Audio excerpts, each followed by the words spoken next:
बहुत शुक्रिया। तिजारती वक्फे के बाद में सनम एजाज हालात वाक़ात पे हमारी खास नज़र जी के स्पेशल में शुरुआत करते हैं। 8 जुलाई आपको याद होगा अमरनाथ गुफा के नज़दीक तुग़यानी आई थी, सैलाबी रेल आया था और उस तुग़यानी उस सैलाबी रेल से एक तरह से हड़कंप मची थी। 15 के करीब यात्री मारे गए थे, 50 से ज़ायद ज़ख्मी हुए थे और तब रेड अलर्ट क्या सब अलर्ट जारी कर दिए गए थे, रेस्क्यू ऑपरेशन किए गए थे और सूरत हाल काफ़ी कशीदा भी हुई। और आज बाद दोपहर भी एक बार फिर उसी तरह की सूरत हाल गुफा के नज़दीक, अमरनाथ यात्रा में गुफा के नज़दीक पैदा हुई थी और आज भी बताया जाता है कि उसी तरह की सिचुएशन, उसी तरह के तेज़ पानी की रेलें और तेज़ पानी की रेलों के साथ साथ ज़ोर की बारिशें और उन बारिशें ये लगभग बाद दोपहर 3 बजे के बाद में पेश आई थी और यहाँ पे सैलाबी सूरत पैदा हुई थी। ऑल इंडिया रेडियो ने एक ट्वीट भी इस हवाले से शेयर करते हुए वहाँ की सिचुएशन दिखाई और ये भी दिखाया जाने लगा कि वहाँ पे पहाड़ों पे ज़ोर की बारिशें हो रही है, नदी नालों में पानी भर आया है, सैलाबी सूरत होने का खदशा था और इसी खदशे के पस मंज़र में फ़ौरन रेड अलर्ट जारी कर दिया गया, रेस्क्यू ऑपरेशन किया गया और फ़ौरन रेस्क्यू करते हुए 4000 के करीब यात्रियों को महफूज मुकामात पर मुंतकिल किया गया। अमरनाथ यात्रा के नज़दीक 8 जुलाई जैसी सैलाबी सूरत ना सही लेकिन खौफ और डर का माहौल दोपहर 4 बजे के बाद देखने को मिला था। सूरत हाल ताहम ज़राया, सरकारी ज़राया ने बताया कि कंट्रोल में है, किसी तरह का कोई नुकसान नहीं है। बीच में जो यात्री चल रहे थे उन्हें नुनमन और बालथल के करीब रोका भी गया और ये भी बताया गया कि एहतियाती तदाबीर की वजह से यात्रा को रोका गया था। सैलाबी सूरत हाल पैदा हुई थी, बिल्कुल वही जो 8 जुलाई जैसी सूरत हाल थी, लेकिन मेहरबानी रही, शुक्र है कि कोई जानी नुकसान नहीं हुआ है। एहतियाती इकदाम के तौर पर केव के नज़दीक, मुक़द्दस गुफा के नज़दीक जो यात्री थे जिनकी तादाद लगभग 4000 के करीब बताई गई, उन्हें रेस्क्यू किया गया, उन्हें उससे वहाँ से निकाला गया और जो भी वहाँ पे सिलसिले चल रहे थे उनको रोक दिया गया। रोकने की बात, लेकिन अब ज़रा दूसरी बात करते हैं। ये सियासत में रोका जा रहा है कांग्रेस को, इल्ज़ाम कांग्रेस के लोग लगाते हैं और लगातार दूसरे हफ्ते सोनिया गांधी को ईडी ने आज फिर बुलाया, पूछताछ के लिए ईडी ने फिर बुलाया। वही अखबार का मामला और अखबार के उस स्कैंडल के मामले के बीच में आरोप है, इल्ज़ाम है कि ये स्कैंडल था और उस पर सोनिया गांधी को लगातार दूसरी बार, पिछले हफ्ते भी और इस हफ्ते भी ईडी ने आज बुलाया पूछताछ के लिए और पूछताछ के बुलाए जाने पर कांग्रेस के हलकों में, कांग्रेस के कारकुनान में गम गुस्सा है। बताया जाता है कि दबाव की सियासत की जा रही है, इल्ज़ाम लगाया जा रहा है और इन्हीं इल्ज़ामात के बीच में आज राहुल गांधी को थाने में बंद भी किया जाने लगा।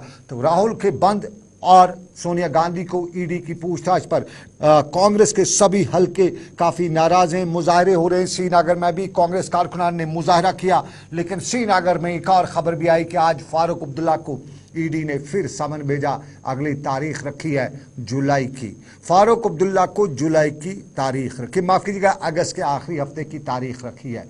फारूक अब्दुल्ला को ईडी ने, याद होगा आपको, मशहूर ज़माना कश्मीर क्रिकेट स्कैंडल के मामले में फिर बुलाया है, बार बार बुलाया जा रहा है और फारूक अब्दुल्ला के इस बार बार बुलाए जाने पर शक शुबात कश्मीर में अक्सर जाहिर किए जाते हैं। लेकिन क्या है सूरत-ए-हाल? सईद तजम्मुल इस सारे मामले को नज़र रखे हुए थे, मेरे साथ इस वक्त लाइव नशरियात में मौजूद है। बहुत शुक्रिया सईद तजम्मुल। फारूक अब्दुल्ला को बुलाना, पहले ज़रा दिल्ली पे हम चलते हैं।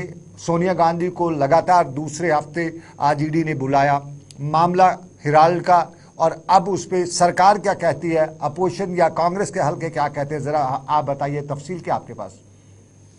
बहुत बहुत शुक्रिया सनम एजाज। दुनिया भर की नजरें कांग्रेस की सदर सोनिया गांधी पर और सोनिया गांधी को जो केस इस वक्त इन्फोर्समेंट डायरेक्टरेट पूछताछ में है। राहुल गांधी भी गुज़श्ता हफ्ते लगातार 5 बार और कई बार 10 बजे रात के भी हो चुके थे कि राहुल गांधी को मुख्तलिफ सवालात तहरीरी तौर पर दिए गए, उन्हें हल करने के लिए जैसे एक बच्चे को एग्जामिनेशन पेपर में सवालनामा दिया जाता है उसी तरह पर उन्हें सवालात दिए गए, उनके जवाबात लिखने मतलूब थे। जिसके बाद राहुल गांधी को अगली तारीख अभी नहीं मिली, लेकिन इसी बीच में कांग्रेस सदर जो कि काफी अलील चल रही हैं गुज़श्ता कुछ महीनों से, उन्होंने आज एक बार फिर एनफोर्समेंट डायरेक्टरेट के बुलावे पर हाजिरी दी और आज अलल सुबह वो हाजिर हुई, जिसके बाद करीबन लंच ब्रेक मिलने के बाद 3:45 बजे दोबारा वापसी हुई, दोबारा पूछताछ का सिलसिला जारी रहा। नेशनल हेराल्ड न्यूज़पेपर के बारे में बताया जाता है, पंडित जवाहरलाल नेहरू जो इस न्यूज़पेपर के बानी बताए जाते हैं, कहा जाता है कि एक वक्त में जब यह नेशनल न्यूज़पेपर अंग्रेजी में छपना शुरू हुआ तो माली खसारे से दो चार हुआ, जिसके बाद कांग्रेस पार्टी जो कि इख्तिदार में ज्यादा वक्त मरकज में रही, बल्कि जम्मू कश्मीर में भी कई बार रही, उन्होंने फौरी तौर पर इस अखबार के अखराजात को पूरा करने के लिए, खसारे से बचाने के लिए उस वक्त माली बेजाब्तगियां की है। ये एनफोर्समेंट डायरेक्टरेट के पास तहरीरी तौर पर सवालात में देखे जा सकते हैं, जिसमें कहा जाता है कि मरकज की एक वो टीम जो इख्तिदार में थी, उन्हें एक प्राइवेट अखबार को जो कि एक ट्रस्ट के नाम से चलता था, उससे खसारे और फायदे से क्या लेना देना था। अगर फायदा था तो कांग्रेस पार्टी को मिलता था क्या, क्योंकि अखबारात की इशाअत मिलने के बाद पंडित जवाहरलाल नेहरू की तस्वीरों के साथ जब अखबारात की इशाअत मुल्क में शुरू हो गई थी तो यह इल्जाम भी है कि किसी मखसूस पार्टी को फायदा पहुंचाने के लिए अखबारात की इशाअत को रात दोगुनी। तजमुल, एक सवाल जो जहन में है, नेशनल हेराल्ड का मामला, ये नेहरू का मामला, उसके बाद इंदिरा गांधी भी आई, मोरारजी देसाई भी आए, इतने भी आए, अब सोनिया गांधी तब इटली में हुआ करती थी, उनसे ये पूछताछ के पीछे के क्या मकासद है, क्या वजह इसमें? देखिए, सोनिया गांधी को तलब करने का मतलब है कि आप कांग्रेस पार्टी के साइन बोर्ड को बुला रहे हैं, कांग्रेस पार्टी के पैटर्न को बुला रहे हैं। उसे कबल राहुल गांधी को बुलाया जाता है और जिसके बाद मल्लिकार्जुन खड़गे, सुरजेवाला और बाकी सीनियर क़यादत जो कांग्रेस की इस वक्त नई दिल्ली में है, उन्होंने अशोक गहलोत के साथ साथ हिमाचल से लेकर जम्मू कश्मीर तक एहतजाज किए।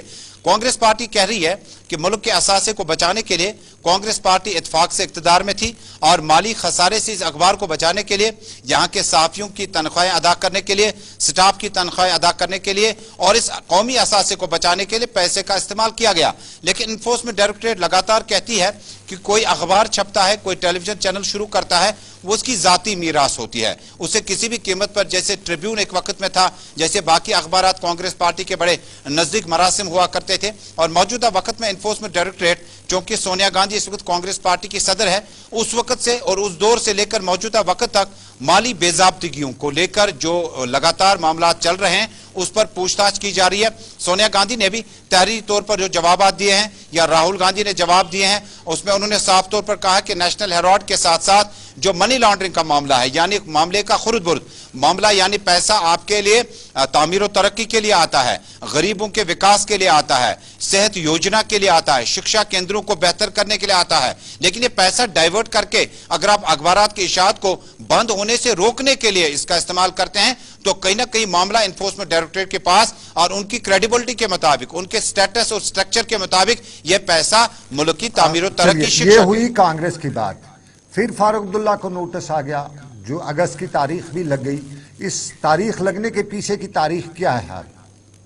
देखिए, 27 अगस्त को जिस तरह से आपने कहा कि आखिरी हफ्ते में अगस्त के उन्हें बुलाया जाएगा, 15 अगस्त का दिन मुकम्मल होने के बाद जब तिरंगा फहराया जाएगा और मार्च पास्ट पर सलामियां मुकम्मल होंगी, लेकिन डॉक्टर फारूक अब्दुल्ला के लिए उसके बाद अगला हफ्ता बड़ा क्रूशल हो सकता है। मैं आपको पस मंजर बता दूं, थोड़ा सा तारीख में आपको अवराक पलटने के बाद नाजरीन को यह मालूम करा दूं कि Bharat cricket control board BCCI की तरफ से तकरीबन 94.5 लाख यानी तकरीबन 1 अरब के आसपास में पैसा जो है, 94 करोड़ 85 लाख रुपया के आसपास में जो पैसा है, वो जम्मू कश्मीर क्रिकेट एसोसिएशन को 2010 से 2011 तक क्रिकेट की एक्टिविटीज को शुरू करने के लिए जम्मू कश्मीर क्रिकेट एसोसिएशन के अकाउंट में डाले गए थे। लेकिन एनफोर्समेंट डायरेक्टरेट को शुबा जाहिर है, खदशा जाहिर है कि जम्मू कश्मीर क्रिकेट एसोसिएशन ने अपने जो उनके बैंक अकाउंट्स थे उसके मद्दे मुकाबिल में कई और बैंक अकाउंट्स खोले, फर्जी अकाउंट्स खोले और पैसा जो JKCA के लिए BCCI की तरफ से क्रिकेट की रिहेबिलिटेशन के लिए आया था वो मुख्तलिफ बैंक के अकाउंट्स में डाला गया, वहां से ट्रांजेक्शन हुई है और पैसा जाती इमलाक पर खर्च किया गया। अभी तक डॉक्टर फारूक अब्दुल्ला पे जो इल्जाम हैं उन पे बताया जाता है कि 43 के आसपास करोड़ रुपया ऐसा है जो किसी भी तरह से आपको फाइनेंस के हिसाब से सही तरीके से इस्तेमाल नहीं हुआ। इसी बीच में 21.85 लाख रुपया के 21 करोड़ 85 लाख रुपया का जो प्रॉपर्टी है वो डॉक्टर फारूक अब्दुल्ला और उसके साथ ही गजनफर और बाकी जो सलीम अहमद खान है उनकी जो प्रॉपर्टी, एहसान मिर्जा की प्रॉपर्टी अटैच कर दी गई है, जिसकी माली कीमत जो अभी बाजार में बताई जाती है वो 21 करोड़ के आसपास में। यानी अभी भी आपको वाजिबुल अदा 43 करोड़ में से अभी अगर आपको निस्फ पैसा भी अभी आपने वापस दिया नहीं है। लेकिन डॉक्टर फारूक अब्दुल्ला पे इल्जामात है क्योंकि अब इन्फोर्समेंट डायरेक्टरेट ने उन्हें न सिर्फ चंडीगढ़, नई दिल्ली, उसके बाद जम्मू कश्मीर के राजबाग हेडक्वार्टर्स में तलब किया। पूछताछ घंटों तक जारी रही, कई हफ्तों में उन्हें डेट भी मिली। अब 27 अगस्त को बाकायदा तौर पर कोर्ट में चालान पेश किया जाएगा जो चार्जशीट बनाई है इन्फोर्समेंट डायरेक्टरेट ने।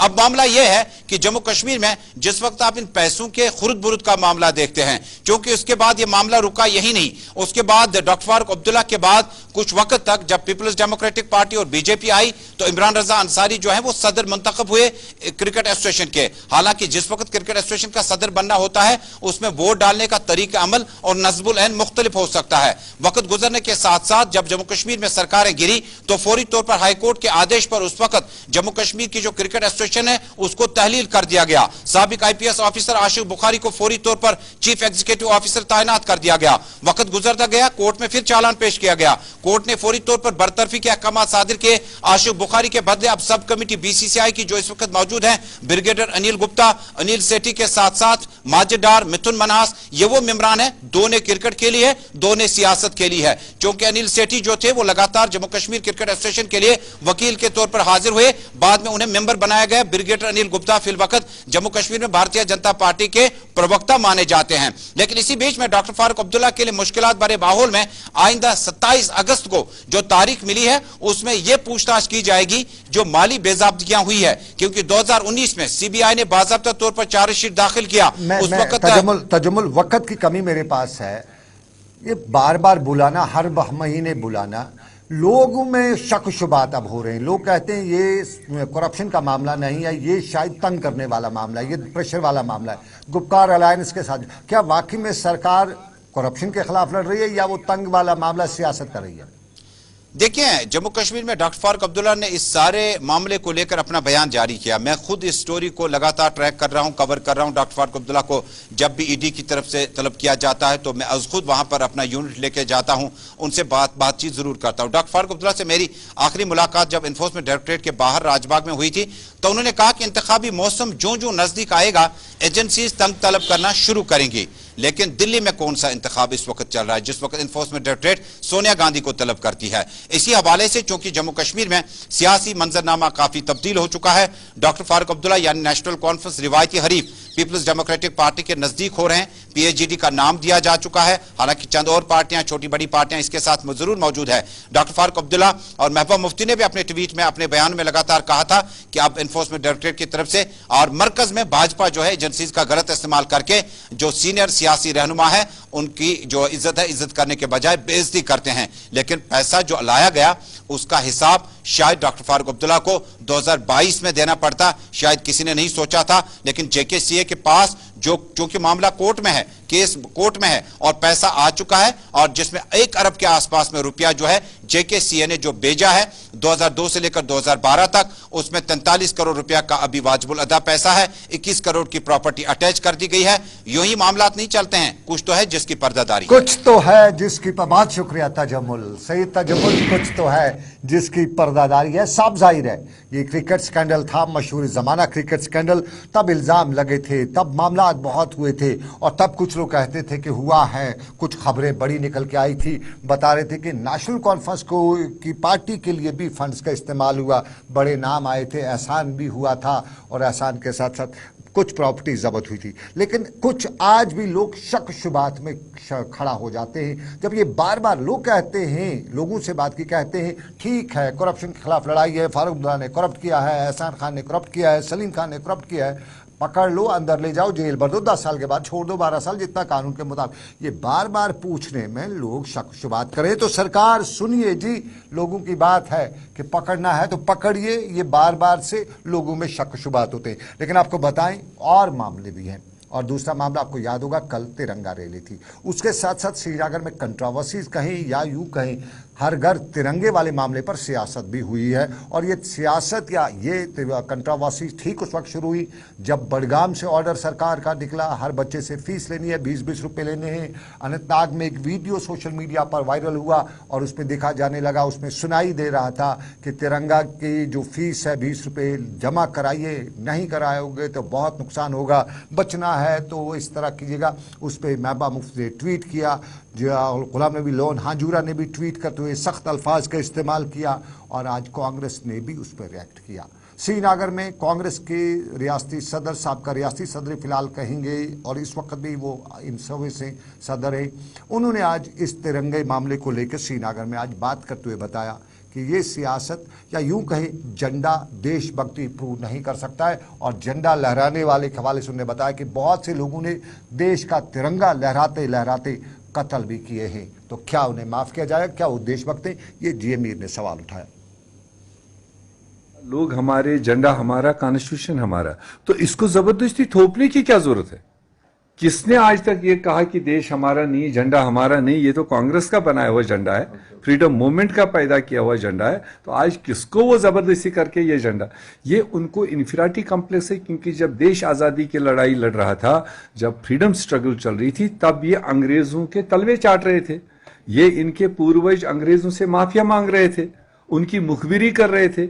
अब ये किसी न किसी तरीके से अपने, चलिए जीए मीर और ये भी बता रहे थे कि तिरंगा जो है ये कांग्रेस ने मुल्क में सामने लाया है और इस तिरंगे पे आज बहुत से लोग, जिस तरह उन्होंने कल के मामले को लेकर इल्जामात भी किए। लेकिन आपको नाज़रीन बताएं, अपनी पार्टी का आज श्रीनगर में SKSS में एक कन्वेंशन था, वुमेन्स कन्वेंशन था और इस वुमेन्स कन्वेंशन में, ख़वातीन के ख़ुसूसी कन्वेंशन में अपनी पार्टी के सभी लीडरान मौजूद थे। अल्ताफ़ बुखारी थे और अल्ताफ़ बुखारी ने, आपको याद होगा, कल जनूबी कश्मीर में अपनी तकरीर के दौरान बताया था कि यहाँ की स्टेट सब्जेक्ट को अगर वो पावर में आते हैं तो वापस दिलाएंगे। कल उन्होंने 5 पॉइंट फार्मूला बताया था, लेकिन आज भी उन्होंने अपनी वही बात दोहराते हुए यही बताया कि 5 पॉइंट हो या 6 पॉइंट हो, उनका मामला है। उन्होंने यकीन दिलाया है कि जम्मू कश्मीर में अगर वो पावर में आते हैं तो यहाँ अपना जो स्टेट सब्जेक्ट है वो होगा और स्टेट सब्जेक्ट के साथ साथ और भी मामलात हैं वो होंगे।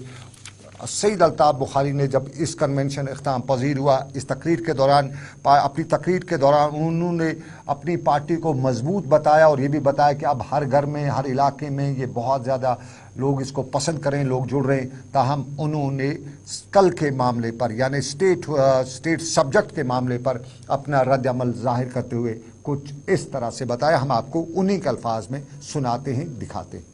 मैंने कहा इंशाअल्लाह अगर अल्लाह के फजल से हम लोग पावर में आए तो स्टेट सब्जेक्ट रेस्टोर किया जाएगा। जो हमारी स्टेट सब्जेक्ट शिनाख्ती हमारी दी जाती थी, स्टेट सब्जेक्ट जिनके पास है उनको स्टेट सब्जेक्ट ही से काम चलेगा और वो हमारी आइडेंटिटी को हम सब फख्र महसूस करते हैं कि हमारे पास स्टेट सब्जेक्ट सर्टिफिकेट है। तो वो कंफ्यूजन में है। अभी जो 5 अगस्त 2019 को सानिया हुआ ना, शायद वो ख्वाब गफलत में भी ये नहीं सोच रहे थे कि उनको लगता था इख्तिदार उनकी मुट्ठियों में है और वो जो चाहेंगे दिल्ली को शायद डुबकी, उसको कहते हैं ना, जिस तरह बंदर नाचता है ना।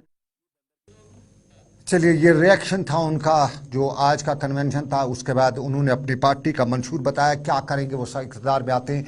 लेकिन यहाँ पे उन्होंने कहा कि उनकी बात, उनकी में उन्होंने गुपकार अलायंस, नेशनल कॉन्फ्रेंस और PDP की खास तौर पे बताते हुए बताया कि वो अभी भी ख़ाफ़ गफलत में हैं, अभी भी 370 की बात करते हैं और ये भी कहते हैं कि ये जो स्टेट सब्जेक्ट है वापस नहीं आ सकता। ज़रा स्टेट सब्जेक्ट वापस आ सकता है, ये सवाल बहुत इंपॉर्टेंट, क्योंकि 35 से 370 के साथ कुछ लोग जोड़ के देख रहे हैं। इमरान नबीदार नेशनल कॉन्फ्रेंस के तर्जमान ने आज उन्होंने इस पर भी अपना रिएक्ट दिया और इस पर अपना रिएक्ट देते हुए कुछ यूं बताया।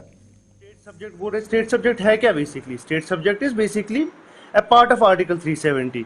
सो ये उनको अपने दिमाग में मुझे लगता है कोई कंफ्यूजन है, या तो उनको 370 के बारे में कोई मालूमात है नहीं, या तो वो लोगों को बेवकूफ़ बनाना चाहते हैं। मतलब एक बात एक जगह पे एक स्टेटमेंट, दूसरी जगह पे दूसरी स्टेटमेंट। हम भी जानना चाहते हैं उनके दिमाग में है क्या, ये क्या, ये कन्फ्यूजन का शिकार हैं। हम भी जानना चाहते हैं कि उनके दिमाग में ये स्टेट सब्जेक्ट कैसे वापस आएगा, क्योंकि ये जो जम्मू कश्मीर का 370 है उसके साथ जुड़ा हुआ है। हमने PDP के रऊफ भट्ट, PDP के तर्जमान से भी पूछा, रऊफ भट्ट से, कि क्या है ये उनका स्टेटमेंट। और PDP नेशनल कॉन्फ्रेंस ने तो रद्द-ए-अमल दिया। जरा आपकी जमात इस बारे में क्या सोच रही है, क्या आ सकता है वापस? रऊफ भट्ट को ही सुनते हैं। इनके पास कोई एजेंडा नहीं है, इन्हें खास एक मकसद के लिए बनाया गया था। अब इनको लग रहा है कि हमें यूज़ एंड थ्रू किया गया।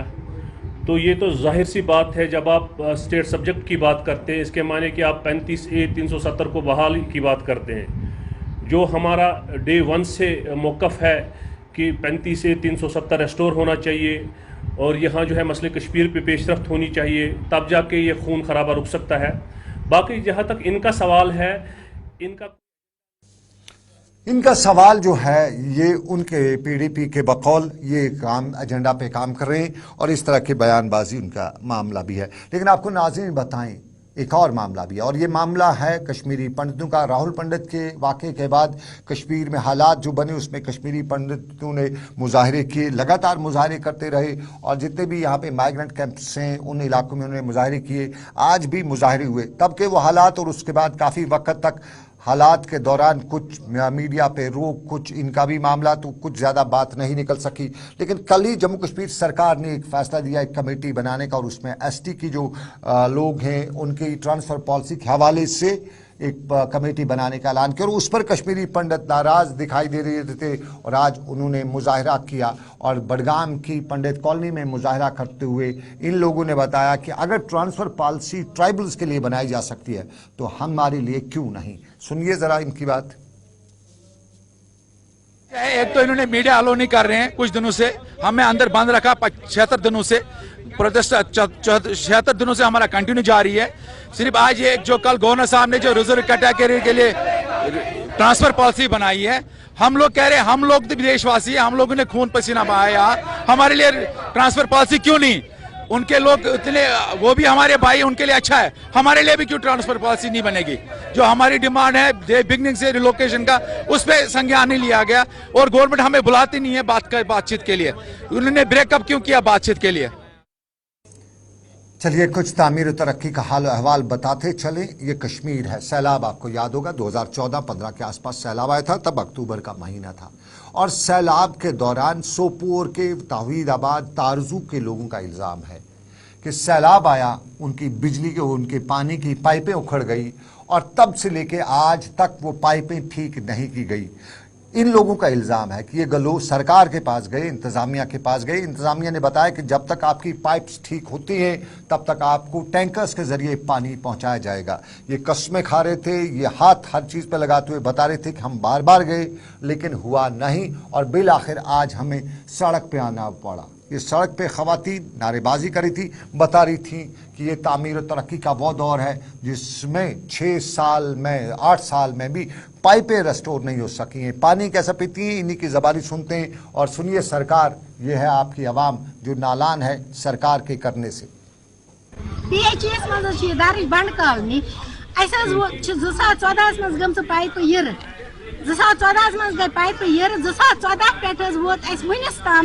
पकान योर गए डीसी ऑफिस पे खोल लिखित तक दोपक फिल खोर त्रो नलक दोपक योतम पाइप त्रो।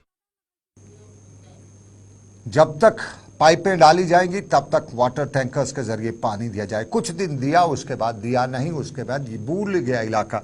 और ये तारजू तौहीदाबाद सोपोर के लोग बता रहे थे। सोपोर वुलर झील के किनारे आबाद है और तारजू वुलर झील के किनारे पर ही गाँव है और इस गाँव में भी जल शक्ति कितना स्ट्रांग है, कितना मजबूत है, कितना ताकतवर है, मिसाल आपके सामने है। ये वो जल शक्ति है जो प्यासे को कुएं के नज़दीक भी प्यासे को पानी ना पिला सके। ये कहानी है हमारे एक इदारे की जिसे हम जल शक्ति महकमा कहते हैं। खुदा भला करे नाम बदलने वाले का, काम भला ना कर रहे हूँ, काम ना बदल सका वो अलग सी बात है, लेकिन कुछ अच्छा भी हो रहा है। हमने पुलवामा के अस्पताल में आज एक मंजर देखा और ये मंजर खुशी का पुलवामा के लोगों के लिए था।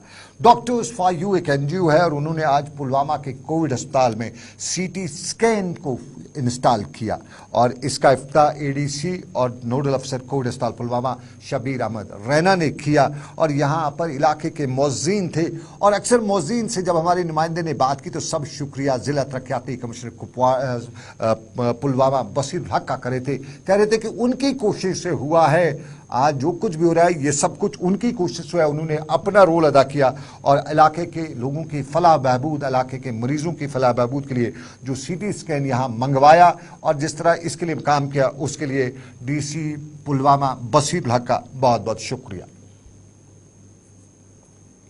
कोविड के टाइम पर जो इंफ्रास्ट्रक्चर डेवलप हुआ है, जो हम देखें कि जैसे गवर्नमेंट स्ट्रेंथनिंग हुई है, तो मुझे लगता है कि इसको एक बहुत अच्छी अपॉर्चुनिटी की तरह देखना चाहिए कि कोविड के अलावा जो बाकी मरीजों को भी जो हेल्थ फैसिलिटीज़ पूरी नहीं मिल पाती उसके अंदर भी पूरे मात्रा में उनको यूटिलाइज करना, यही हमारा एम है। और पूरे इंडिया में ही हमने ये कोशिश किया है कि जहाँ जहाँ पर भी हेल्थ स्ट्रक्चर में कुछ चैलेंजेस हैं हम उनको ब्रिज कर सकें। अब जैसे भी आप ये देखिए, ये जो कोविड हॉस्पिटल है, सीटी स्कैन, लेबोरेटरी फैसिलिटीज, इन पेशेंट। चलिए, सेहत आमा को बेहतर बनाने के लिए पुलवामा के लोगों के लिए अच्छी खबर, और जिला तरक्याती कश्मीर पुलवामा बसीरुल हक का मुकामी लोग शुक्रिया कर रहे थे। लेकिन हम आपको बताएं एक और मामला भी है, सेहत आमा का ही मामला है, और food and directorate administration eat right ये मेला इन दिनों शुरू कर चुकी है। और बारामूला में भी आज महकमा एग्रीकल्चर से लेके commissionerate of food and drugs department की तरफ से ईट राइट वाला मेला मुनक्कद किया गया, और इस मेले के दौरान सही खान पान के हवाले से लोगों को बताया गया, समझाया गया, और बताते और समझाते हुए ये भी बताया गया कि सही खाना आपकी ज़िंदगी, आपकी बॉडी, आपकी नशोनुमा के लिए बेहतर है, और यहाँ ख़वातीन को इस हवाले से बताया भी गया। चलिए, आपको नाज़रीन बताते चलते चले सोहरा में आज ट्रेनिंग भी हुई है, डिजिटल ट्रेनिंग। सोहरा इन दिनों डिजिटल वीक मना रहा है, और डायरेक्टर सोहरा डॉक्टर परवेज़ अहमद कोल ने आज डिजिटल वीक की शुरुआत करते हुए वहां बीमारों को ऑनलाइन पेमेंट, ऑनलाइन अदायगी, ऑनलाइन रिपोर्टिंग, ऑनलाइन अपॉइंटमेंट से उस हवाले से जानकारी दी, मरीज़ों को भी समझाया, और यहाँ स्टाफ को भी बताया कि ये ज़रूरी है, ऑनलाइन ज़माना है, ऑनलाइन समझना है। ये सोहरा की बात, लेकिन आपको बताएं, देख रहे थे आप जी के स्पेशल सनम के साथ। फिलहाल इतना ही, दीजिए इजाज़त, रखिए अपना ख्याल। अल्लाह आपका मेरा सबका निगहबान हो। अल्लाह हाफिज़।